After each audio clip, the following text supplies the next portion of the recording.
로마서 2장 17절에서 24절 말씀입니다. 이 시간 이 말씀 통해서 같이 은혜 받을 말씀의 제목은 생명의 통로를 강화하라, 생명의 통로를 강화하라 하는 말씀의 제목으로 같이 은혜를 받기를 원합니다. 복음은 모든 인생에게 살 길을 열어주셨습니다. 죽을 인생이 살게 되었기 때문에 기쁨의 소식이고 복된 소식입니다. 그래서 이 복된 소식을 같이 나누기 위해서 우리는 계속 로마서를 살펴보고 있고, 바울은 이 복된 복음을 잘 체계적으로 로마 교인들에게 알려주기 위해서 서신을 쓰고 남겨주는 그러한 귀한 은혜를 우리에게 베풀어 주셨습니다. 그래서 이제 1장에서 7절까지 복음에 대해서 말씀하고 나서 그 다음에 복음이라는 건 뭐예요?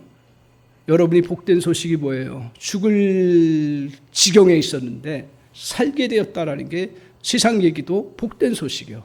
그 나머지 잔잔한 것도 다 복된 소식이지만 죽을 인생이 살게 되었다, 이거보다 더 복된 소식이 어디 있겠어요?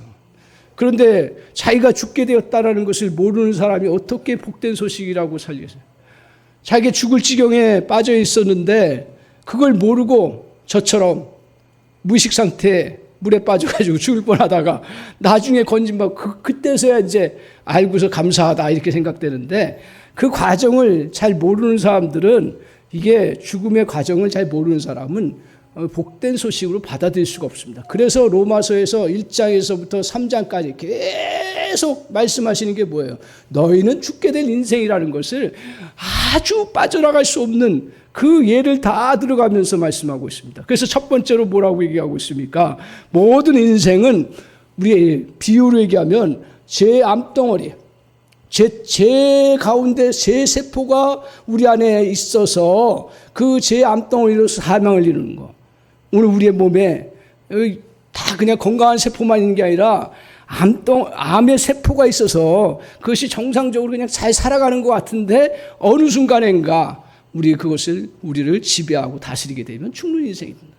마찬가지로 오늘 모든 사람이 죄를 범하였음에 그 모든 사람이 심판에 이르게 되고 사망에 이르는 그런 인생을 우리가 살게 된다라는 거죠.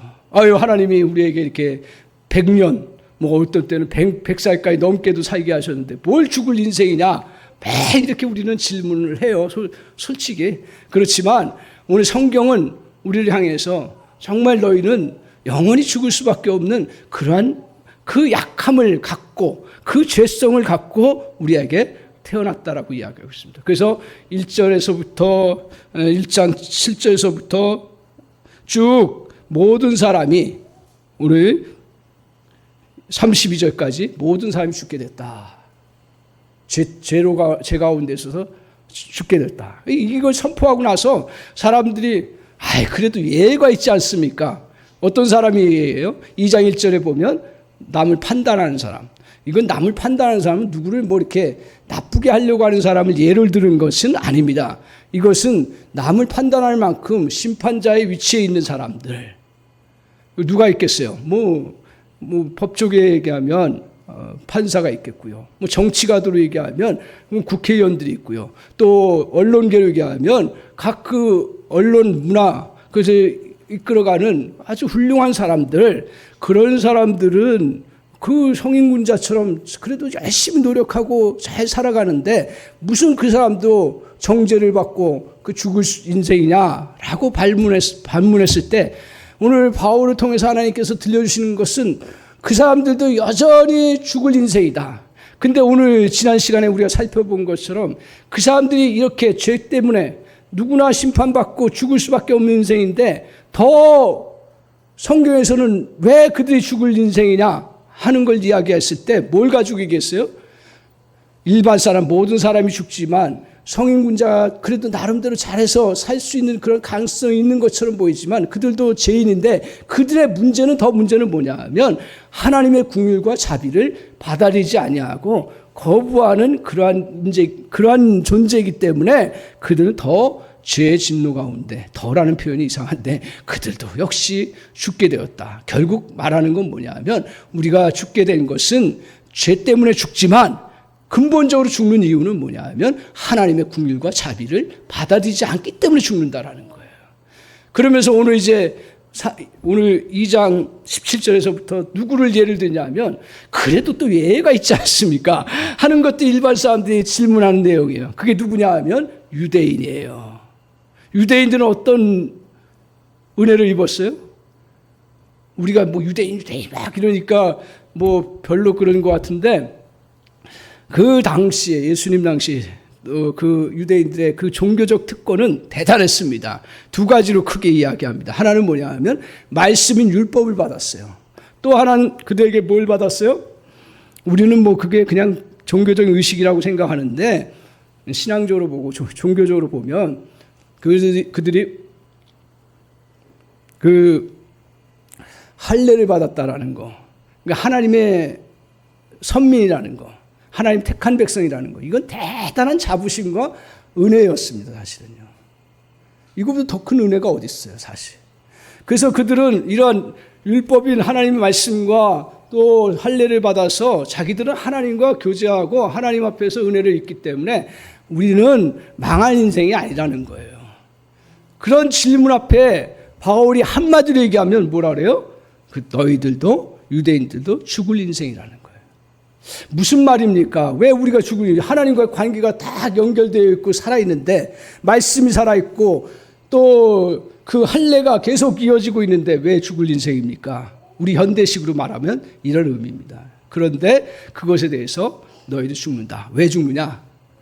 그 하나님의 생명의 그 통로인 말씀과 율법이 죽어져 가고 있기 때문입니다. 그래서 이 죽음의 그러한 과정에 있고 너희들이 그 은혜를 제대로 생명을 누리는 생명의 원천이 하나님이시잖아요. 하나님의 은혜를 누리는 길들을 다시 펼쳐나가지 아니하면 오늘 말씀처럼 생명의 통로를 정말 견고하게 강화하지 아니하면 너희들도 죽을 인생이라는 것을 말씀하고 있습니다. 오늘 이들이 다시 살 수 있는 길은, 유대인들이 다시 살 수 있는 길은 말씀과 할례라는 그 막힌 통로이 막혔다는 얘기예요.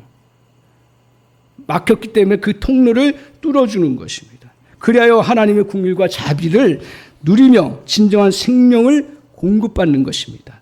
우리들 이 말씀은 또 누구에게 준 거예요? 유대인을 향해서도 그 말씀을 선포하지만 누구에게 준 거예요? 믿는 사람, 로마인들을 향해서 주신 말씀이에요. 안 믿는 사람을 위해서 주신 게 아니라요. 믿는 사람이 로마 교인들을 향해서 1차적으로 줬고요. 또 우리에게 남겨주신 이유는 뭐예요? 우리에게 주신 거예요. 그래서 우리는 예수 그리스도를 통해서 복음을 받았고 복음 때문에 우리가 사는 인생이 되었어요. 근데 이 말씀을 통해서 우리에게 다시 경고하는 건 뭐냐면 너희들도 유대인처럼 이 생명의 통로가 막힐 수 있다라는 것을 이야기하고 그 막히지 않기 위해서 너희가 어떻게 믿음 생활을 해야 되는지를 간접적으로 우리에게 알려주고 깨닫게 하시는 내용이라는 거예요. 그래서 기억하십시오. 오늘 하나님의 은혜가 막히지 아니하고 계속 은혜와 자비를 누릴 수 있는 길이 무엇인가 하는 것을 말씀하고 있습니다. 첫 번째로 우리가 기억해야 될 것은 이제 사망의 원인 중에 하나가 뭐냐? 사망의 깊은 원인 중에 하나가 뭐냐? 그것은 생명의 통로가 막히는 것입니다. 모든 생명체는 생명이 흘러가지 않으면 끝입니다. 그렇죠? 뭐 생명이라는 표현을 썼는데 우리 안에 이 모든 생명체는 짐승을 비롯하여 모든 식물과 생명체는 어딘가에서 생명의 흐름이 흘러가야 되는 거예요. 막히면 죽는 거예요. 그래서 어떤 생명도 영양과 수분을 공급받지 않으면 다 죽게 되어 있습니다. 그런데 이걸 너무 잘 알고 있죠. 근데 모든 생명은 시간이 지나면서 딱딱해지고 굳어지는 현상을 겪게 되는 겁니다. 아기들은 어때요? 오늘도 샘물 너무 내가 좋아가지고 한 주마다 다른 거야. 막 그냥 손 만져면 부드럽고 아주 예쁘고 죽겠어 그냥 이 표현이 그런데 너무 예쁜 거예요. 예쁘고 좋은 거야. 그래서 이제 보면 애들은 어때요? 점점 자라면서 막 피부도 다 이게 아주 부드럽고 뼈도 유연하고 그러면서 견고해지잖아요. 그러다가 나이가 들어가면 어떻게 됩니까? 뼈가 굳어져요. 견고해지는 게 아니라 굳어져요. 그리고 또 이 몸의 그 피부들도 또 근육들도 어떻게 돼요? 굳어지는 결과를 가져온다라는 거죠. 그래서 결국은 사람이 이 땅에서 우리의 생명의 흐름이 끊기는 게 뭐냐? 저는 요새 이제 새로운 것들을 발견하는데 심장이 멈추는 것도 제가 잘 기억하는지는 모르겠습니다. 근육이 제대로 활성화되지 않기 때문에 그런 거예요. 근육이 잘 잡아당기지 못하기 때문에. 뭐 그게 다 모든 그 사망의 원인이라 이렇게 볼 수는 없지만 전체적으로 우리가 이렇게 몸이 굳어지고 그리고 또 견고해지, 그 딱딱해지면 그러면 죽음을 향해서 간다. 나무를 보면 다 물론 딱딱한 나무들이 견고하지만 진짜 굳어진 나무들은 죽게 되어 있습니다. 사람도요 굳어져서 죽는 거예요. 오늘 제가 이걸 보면서 생명의 통로로 육체적인 혈관과 근육을 주셨듯이 영적 생명의 통로로 말씀과 할례, 하나님 백성이라고 하는 그 어떤 은혜를 우리에게 주셨다는 거죠. 이거를 누구에게 주셨어요? 유대인에게 먼저 주셨습니다. 그래서 유대인들은 이걸 대단히 긍지를 가져요. 그래서 17절 한번 보세요. 같이 한번 읽어보겠습니다. 시작. 유대인이라 불리는 내가 율법을 의지하여 하나님을 자랑하며 이렇게 얘기하고 있습니다. 그 다음에 뭐 자랑했다는 이야기 표현 안 하지만 뒤에 26절에도 보면 표면적 유대인이 유대인이 아니요 표면적 육신의 할례가 아니다. 그러니까 유대인들에게 이 말씀인 율법을 굉장히 자랑했고 또 할례를 너무 뿌듯하게 아주 그래서 할례 같은 경우는 선민의식으로 간직하면서 살게 됐습니다. 그래서 이것은 분명히 그 은총 중에 하나입니다. 사실은 영적으로 보면 유대인들은 굉장히 은총을 많이 받은 거예요. 하나님의 말씀, 생명의 통로인 말씀을 그들이 먼저 받고 그 말씀을 알고 그 말씀을 따라서 살아갈 수 있는 은혜를 입은 거는 굉장한 거예요. 그리고 또한 그들이 이런 할례를 통해서 하나님의 선민이라는 은혜를 누리게 된 거 대단한 거예요. 우리는 잘 못 느끼죠. 그렇지만 엄청난 그 은혜예요. 그래서 이것이 그 국가적으로도 나라적으로도 그 은혜를 누리는 것들을 표면적으로도 간접적으로 조금씩 볼 수 있는 것 중에 하나가 뭐냐면 오늘 유대인들은 12살 되면 모세오경을 다 외운대요. 그 머리 좀 나쁜 애들은 신명기까지는 외운다는 거예요. 그러면서 우리가 토라 이야기를 많이 하는데 토라라는 것은 이제 토라가 아니라 그 뭐죠? 탈무드를 이야기하는데 탈무드라는 것은 말씀 율법을 가지고 그들이 서로 이 말씀을 어떻게 적용하고 어떻게 살아가야 좋은가를 나누는 그 기록들이 그 탈무드예요. 탈무드하면 그냥 뭐 이렇게 뭐 어떤 재미있는 얘기들 그 모아놓은 것이 아니라 그 어떤 지혜로운 그 말씀을 적용하면서 지혜로운 그 삶의 그 처신이 어떤 거냐 하는 것들을 말씀하는 거예요. 이것들을 어려서부터 막 받아왔어요. 그러니까 이 사람들이 그 말씀을 받은 그 영적으로도 굉장히 특권이었지만 그 유대인들에게는 어려서부터 원리 그리고 본질 그리고 이 세계 위에 하나님 이런 것들에 대해서 넓게 넓게 생각하다 보니까 그들의 마음속에는 항상 어떻게 보면 원칙이 원리가 뭐냐 뭐 제 해석인데 원칙이 뭐냐 그리고 그 흘러가는 그 법칙이 뭐냐 그런 것에서 항상 깨어있기 때문에 과학적으로도 굉장히 발달하고 문학적으로도 발달하고요. 그래서 우리가 잘 알고 있는 대표적인 보여주는 증거가 뭡니까? 그 노벨상 탄 사람들 23%가 유대인이라는 것으로 증명을 하고 있습니다. 그러니까 이게 영적인 것뿐만 아니라 그 실제적인 그런 삶 속에서 그리고 그들의 선민의식의 그 은혜가 얼마나 컸는지 다 나라가 완전히 1500년인가요? 거의 2000년이죠. 2000년 동안 나라 이러는데 다시 회복할 수 있었다는 것은 이런 강력한 선민의식이 없으면 할 수가 없는 일이에요. 어떻게 그 조그만 인구 가지고 있는 나라 다 푹푹 흩어져 있던 그런 유대인들이 다시 나라를 얻게 되고 다시 살 수 있다는 거.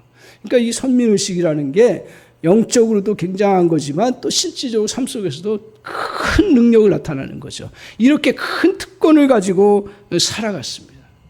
굉장한 거죠.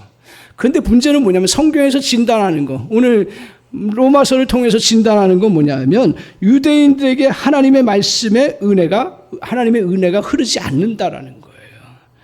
몸의 혈액이 점차 막히듯이 율법 속에 생명이 막히는 것입니다. 그러니까 그들이 율법이 없고 뭐 또 할례가 없었기 때문에 그런 것이 아니라 있었지만 막혔다라는 거예요. 그래서 은혜의 통로인 율법과 할례가 막혀버려서 그들은 결국 자연스럽게 하나님의 뜻을 제대로 누리지 못한다는 것입니다. 그리고 결국 말씀을 행하지 못한다는 거예요. 그래서 21절 한번 돌아가 보십시오. 21절에 한번 보세요. 21절 같이 한번 읽겠습니다. 같이 한번 읽겠습니다. 시작. 그러면 다른 사람을 가르치는 내가 내 자신을 가르치지 않느냐? 도둑질하지 말라 선포하는 내가 도둑질하느냐? 자, 보세요. 이 사람들은 말씀을 먼저 알기 때문에 우리가 이렇게 살아가야 된다. 가르치고 그리고 교훈해요. 그래서 대표적인 것으로 뭐 도둑질, 뭐 또 간음 여러 가지 얘기를 하지만 결국 저기서 얘기하려고 하는 건 뭐예요? 그들이 말씀대로 그 선포하고 가르치지만 그러나 어떻게 해요? 거꾸로 자기들도 도둑질한다. 아니 우리가 언제 도둑질을 했습니까? 우리 민족 그래도 다른 민족보다는 정결하고 바르게 하고 살아가는데 22절도 보세요. 거기에 또 뭐라고 얘기를 하냐면 우리가 언제 우상을 또 섬겼습니까? 신전 물건을 언제 도둑질했습니까? 우리가 지켰는데. 이게 이제 표면적으로 그들이 그렇게 했던 모습이에요. 절대로 그들은 그렇게 도둑질 많이 안 하는 것 같아요, 제가 보면. 그리고 신전 물건, 우상 같은 거 좋아하지 않죠. 우리가 잘 알다시피 유대교, 우리도 마찬가지지만 그 우상을 제일 싫어하는 것 중에 하나인데요. 그런데 아이러니하게 그들 그 깊은 속에 들어가 보면 이걸 다 범하고 있다라는 거죠. 그래서 도둑질하지 않는 것 중에 가장 큰 도둑이 뭐예요? 돈 훔치는 거예요. 돈 가져가는 거잖아요. 그 돈 가져가는 그 기술이 하도 발달돼요. 표면적으로는 절대로 안 가져가요. 그 고리대 그 은행 업무를 통해서 돈을 싹 걷어가죠. 세상적인 법으로는 잘못된 건 아니에요. 그렇지만 그들의 이중성을 보여주는 거예요. 그들이 그렇게 정직하게 산다고 말씀대로 산다고 하지만 실제로는 그렇게 그들의 욕심과 그들의 생각 속에 그게 쫙 깔려 있어서 그거 그대로 가지고 살아간다는 거예요. 그래서 세계 금융업을 지배하고 있는 나라가 그 백성이 누구예요? 유대인이지 않습니까? 제가 알고 있기만 해도 누구예요? 골드만삭스의 대표적인 그 창시자 골드만도 유대인이더만요. 그리고 또 주식시장을 주무르는 소로스도 역시 유대인입니다. 세계 금융을 지배하는 것들이 JP 모건도 그죠? 유대인이고. 뭐 이렇게 세계 주식시장 나쁜 거 아니죠. 뭐 꼭 뭐 경제가 돌아가려면 그렇게 돼야겠지만 그러나 결국 이런 것들이 결국 어떤 걸 반증하느냐? 그들이 말씀대로 정말 정직하게 하느냐 하는 부분에서는 아니라는 거죠. 아니라는 거예요. 그리고 그들이 그 우상 물건 언제 훔쳤냐? 우리가 뭐 나쁜 짓을 했냐? 뭐 그렇게 얘기하는데 지금 미국 사회의 가장 큰 문제가 뭐예요? 저희들도 미국 가기 두려운 이유가 뭐예요? 총기 사건들이잖아요.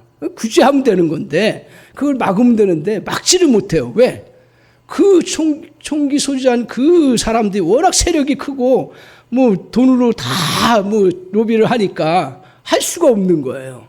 그거를 이끌어가는 세력이 누구예요? 유대인이에요. 유대인. 그러니까 이게 물론 우리는 표면적으로 그들을 뭐라고 할 수는 없겠지만 성경적으로 깊이 들어가 보면 그 사람들 돈 훔치고 또 그 우상 섬기는 것들에 앞장서서 하는 사람들이고 이런 모습들을 속일 수 없다라는 걸 말씀하고 있습니다. 그래서 결국 얘기하려고 하는 게 뭡니까? 그들의 도덕적인 거, 윤리적인 걸 얘기하려고 하는 게 아니라 그들에게 하나님의 은혜가 진짜 흘러가는 것들이 놓쳐져 있다라는 거예요.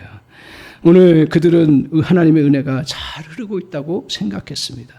하나님의 말씀과 할례를 받았지만 자신도 모르는 사이에 굳어가고 막혀버린 거예요. 어떤 결과가 나옵니까? 결국 그들도 하나님의 진노 아래 심판을 받게 된다. 유대인들도 멸망하게 된다라는 게 로마에서에서 우리에게 누구도 예를 두지 않는 거죠. 그렇다면 오늘 이렇게 사망의 원인이 그렇다면 이것을 극복하는 길은 뭡니까? 생명이 굳어지는 것이, 그 근육이 굳어지는 것이 죽음인데, 그러면 이걸 극복하는 길은 뭐예요? 생명의 통로를 회복하는 것이죠. 하나님의 생명을 받아들이는 말씀과 할례라는 통로를 회복하는 길이 있습니다. 그게 뭐예요? 몸의 생명이 잘 흐르도록 하는 것 중에 하나가, 제가 이제 요새 깨닫는 것 중에 하나가 바로 근육을 강화하는 것입니다. 무슨 말입니까? 생명의 통로인 혈관과 신경이 잘 흐르도록 하는 것은 근육 강화를 통해서 유연하게 해주는 것인 거예요. 근육이 혈관과 신경을 더욱 활성화시켜준다는 거예요. 그래서 제가 2년 전에, 3년 됐죠. 갑자기 마비가 와가지고, 오른쪽 손가락과 혀 있는데 마비가 와가지고, 얼마나 놀랐는지요. 놀라는 건 다 누나 똑같죠. 그래서 하나님 앞에 기도하기를, 하나님, 이게 정말 어쩔 수 없이 수술할 거라, 고쳐야 되는데, 수술하는 거, 수술해서 고쳐주시면 제일 좋고, 수술해서 고치면 감사하고요. 더 좋은 조건을 제시하는 거예요. 하나님, 약으로 치료해 주세요. 거기까지 기도를 했어요. 그래서 이제 검사를 다 받는데, 놀랍게도 6개월을 세브란스 병원 가가지고 검사를 받았는데 이상이 없다는 거예요. 얼마나 가요? 할렐루야! 하고, 아니, 약도, 내가 양심이 있어가지고 그냥 고쳐달라고까지 못하고, 그렇게 했는데, 그냥 약을 안 먹어도 되고, 그냥 저절로 그냥 이게 문제가 없다고 진단을 했으니, 제가 얼마나 해방감을. 근데 그러고 나서 좀 찝찝한 거예요. 왜냐하면, 가끔 그런 현상이 이제 추울 때 조금씩 나타나는 거예요. 나타나서, 야, 이게 아닌데. 그러다가 열심히 이제 제가 그때부터 새벽기도 끝나고 나서, 무조건 새벽기도 끝나고 나서는 운동을 해야겠다 해가지고 이제 열심히 운동해서 잘 그냥 유지를 하고, 왜 하나님의 일을 하려면 건강해야 되니까, 이제 할 때는 목회는 약하면 안 되더라고요. 열심히 하는 거예요. 하여튼 3년째를 해가는데, 근데 그 하면서 가끔 겨울철 되고 1월, 2월 되면 마비 증세, 이때는 마비 증세보다는 저림 증세로 오더라고요. 그래서 이게 왜 그러지? 아니, 병원 가서는, 그 세브란스 병원에서는 다 문제가 없다 그러는데 나는 오거든요. 그게 뭐가 문제인가? 그래서 다시 이제 제가 몸을 보호하는 그 한방과 재활과에 이렇게 가게 돼서 이제 치료를, 회복을 해 나가는데, 제가 거기서 하나 중요한 걸 깨달아요. 저는 이제 관심이 별로 없는 사람이어서 잘 몰라요. 근데 그 재활치료하면서 근육이 그렇게 중요하다라는 거예요. 왜 중요하냐면 이 근육이 그 혈액을 잘 흐를 수 있도록 도와준다는 거예요. 어떤 원리인지는 거기까지는 모르겠습니다. 잘 흐른다는 거예요. 신경계통도 잘 흐를 수 있도록 그 근육이 잘 발달돼야 그게 흘러간다는 거예요. 그 얘기를 들어보니까, 그렇구나. 그러면서 근육의 중요성을, 저는 그전에는 근육의 중요성을 전혀 몰랐습니다. 그렇게 이제 근육이 중요한 걸 알면서, 그래. 우리가 생명이, 그 피야, 그 신경이 잘 흐르면 생명이 잘 흐르는 거 아닙니까? 그 잘 흐르면, 육체가 건강해지는데, 그걸 생각하면서 묵상을 하다 보니까, 그렇구나. 유대인의 문제는 그 혈관이 없고 신경이 없어서 문제가 아니라 하나님이 놀랍게 그런 은혜를 주셨는데 막힌다는 거예요. 그래서 제가 그 의사한테, 그 한의사한테 물어봤어요. 아니, 근육이 왜 이렇게, 제가 특별하게 잘못된 거 한 것도 아니고 열심히 운동도 하는데 왜 그런 그 근육이 그게 딱딱해지고 그럽니까? 그건 그냥 가만히 있어도 그냥 뭉친다는 거예요. 그리고 딱딱해진다는 거예요. 그러면 어떻게 해야 됩니까? 풀어줘야 된다. 그렇구나. 그러니까 제가 운동을 안 했습니까? 제가 몸 관리를 안 했습니까? 그럼에도 불구하고 근육은 뭉쳐지게 돼요. 영적으로 딱 깨달아지는 게 뭐냐 하면, 우리가 하나님 앞에 예배를 안 드렸습니까? 제가 사역을 안 합니까? 기도를 안 합니까? 근데 이 말씀이 나는 그냥 지나가는 말씀으로만 계속 생각됐어요. 또 유대인 나 아닌데, 우리 은혜 받아서 복음 들었고 살 살면 되는데, 근데 우리 은혜 받은 사람에게도 이런 특권의식 때문에 자기를 방치할 수 있다는 얘기예요. 우리가 복음을 들었고 은혜의 통로인 정말 이 소중한 것들을 우리가 누리면서 살아가는데 그러면서 우리가 예배에 안 빠지잖아요. 저는 요새 성도님들이 너무 고마운 거죠. 목회자로서 거꾸로 생각해 보면 그래 예배 이 어려운 시대에 그 믿음 가지고 살겠다고 하고 교회 섬기겠다고 하고 저는 솔직히 제가 강단에서 이런 얘기하면 너무 고마운 거예요. 제가 거꾸로 생각해 보니까. 근데 고마운 걸 진짜 고맙게 느끼고 내가 성도를 섬기는 일이 뭐냐?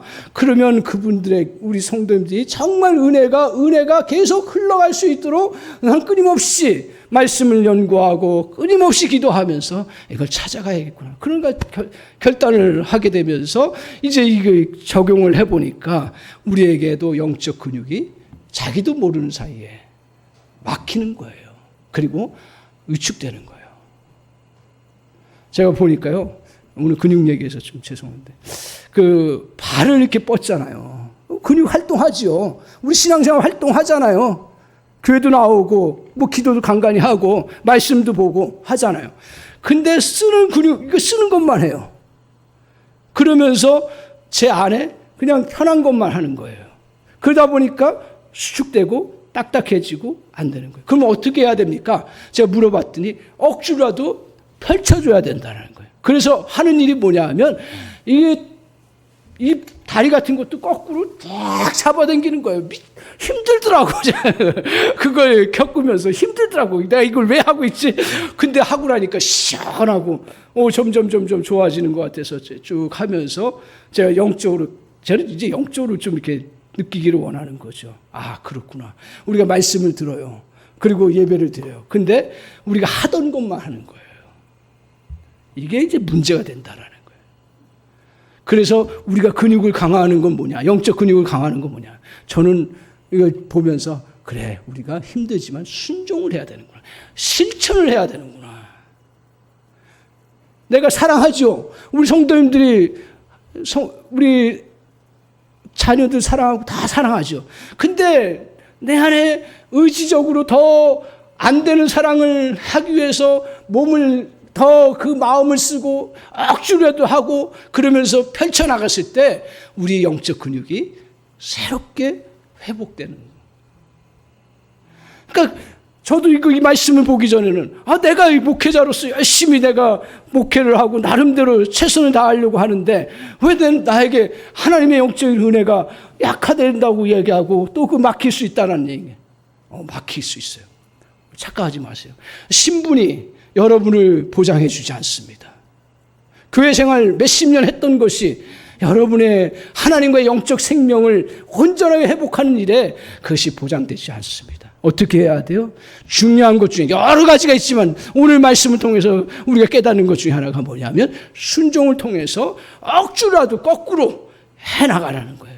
우리는 자연 관성적인 법칙이 있습니다. 제가 손을 쓰는 것도요, 이렇게만 쓰지요. 거꾸로 이렇게 풀지를 않는 거예요. 근데 몸을 풀어줄 때는 거꾸로 그 자연적인 그냥 육신적인 반응을 뛰어넘어서 억지로라도 해야 될 것들을 할 수 있도록 펼쳐주는 거죠. 그렇구나. 그래서 오늘 우리가 주님 앞에서 정말 여러 가지 일들을 당하면서 우리는 자연적 반응을 하게 되어 있습니다. 그래서 삶 속에서 여러 가지로 위축되는 근육이 위축되고 굳어지는 일들이 참 많습니다. 저 같은 경우도 여러분도 인생에 살면서 그런 일을 겪었을 거예요. 더 이상 앞으로 펼칠 수 없는 끝장에 실수가 있었구나. 끝장나는 상황이구나. 하면서 제가 그거 가지고 위축되려고 안 했습니다. 늘 다시 새롭게 살려고 합니다. 하지만 우리가 그 어려움에 계속 당하다 보면 컴퓨터를 계속 보고 막 작업하다 보면 자기도 모르는 사이에 근육이 딱 뭉쳐버리는 거예요. 막히는 거예요. 내가 세상 가운데서 열심히 살려고 하고 그거 뛰어나려고 하지만 자기도 모르는 사이에 실패라는 거. 또 나한테 속임당한 거라든가 또 다른 사람들 나를 또 해코지하는 거라든가 상처받는 이것 때문에 또 어떤 때는 가난이라는 것 때문에 여러분 가난이 계속 나에게 쪼들리면 될 수가 없어요. 통장의 잔고가 말라지면 내 영적인 것들이 위축돼가지고 계속 쫄아드는 거예요. 그럴 때 어떻게 해야 됩니까? 그런 일이 없어야 돼요? 세상은 다 그런 일이 있습니다. 성경은 그런 일 없다라고 그렇게 거짓말 치지 않아요. 믿는다고 그런 일 없다고 얘기하지 않아요. 다 있어요. 왜 없어요? 오히려 믿는 사람들에게 더 어려운 일들이 많을 수도 있어요. 믿음으로 살려고 하다 보니까. 그런데 우리 그리스도인들에게는 어떤 은혜가 있어요? 그것을 펼칠 수 있는 은혜가 있는 거예요. 그래서 오늘 우리에게 더 이상 펼칠 수 없어 끝장이라고 하며 그 영적 근육이 위축할 때 우리는 주님의 도움을 입어서 그래서 하나님이 새 일을 행하실 거야. 아멘하고 믿음으로 나가야 되는 거죠. 근데 이 나갈 때 여러분 제가 그 근육 그거 하면서 고통스럽더라고요. 쫙 펴주는데 그거 하기 싫고 그렇잖아요. 똑같구나. 순종도 싫은 거예요.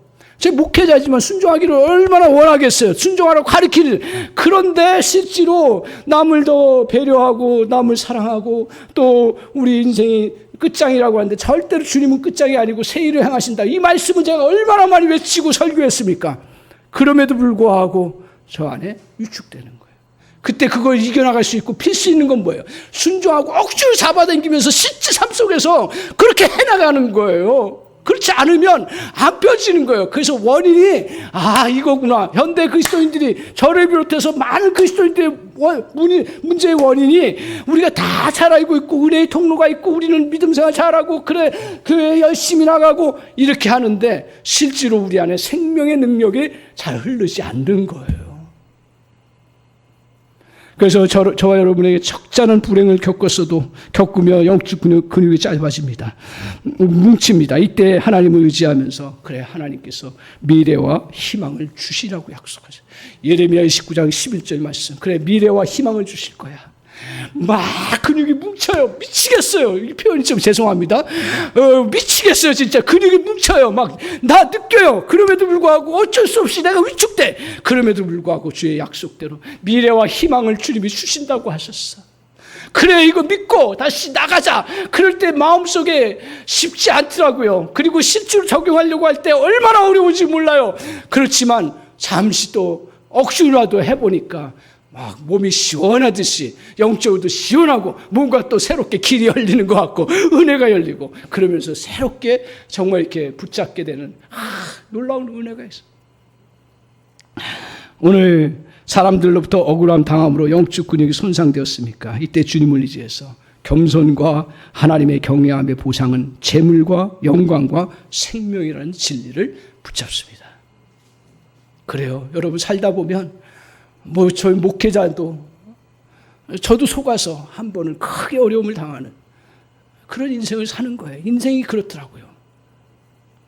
그걸 가끔 다 용서되고 내 잘못이라는 것도 고백하고 했던 것도 다 잊어버리고 하나님의 은혜 가운데서 다 용서하고 아무것도 없는 것처럼 만나기도 하고 그러면서 주님의 사랑 가운데서 다 용서하고 하지만 그러나 또 어떨 때는 그 비슷한 연결된 게 오면 또 갑자기 또 제 마음에 막 미칠 듯이 표현이 죄송합니다. 미칠 듯이 저를 괴롭히는 거예요. 그럴 때마다 다시 그래 우리가 이 모든 것들은 보상은 우리 주님께서 주시는 것이고 다시 겸손하고 그러면 하나님께서 그 보상을 주시고 재물과 경외함 그 재물을 통해 우리에게 영광과 생명과 은혜를 주신다는 사실을 다시 붙잡고 펼쳐나갑니다. 사랑하는 성도 여러분, 오늘 저는 이 로마서를 자꾸 유대인 우리 성인군자 판단하는 자 나하고 상관없다고 생각하는데 깊이 묵상해 보니까 아니더라고요. 오늘 우리에게 주시는 말씀인 줄 믿습니다. 모든 사람이 제 가운데서 굳어질 수밖에 없고 다 거기에 위축되어서 살아갈 수밖에 없는데 여러분 믿음으로 말씀을 붙잡고 주님을 의지하세요. 내 혼자 안 되더라고요. 주님을 의지하고 주님이 우리에게 복음을 주셨고 그 은혜에 감격해서 다시 믿음으로 순종하면서 펼쳐나갈 때 저 여러분에게 오늘 주님께서 정말 고통도 이겨나갈 수 있고 한계도 뛰어넘을 수 있고 불안도 넉넉히 극복할 수 있는 영적 근육이 저 여러분에게 만들어질 줄 믿습니다. 이 은혜 다 누리시기를 주님의 이름으로 축복합니다. 아멘. 우리 같이 찬양하겠습니다.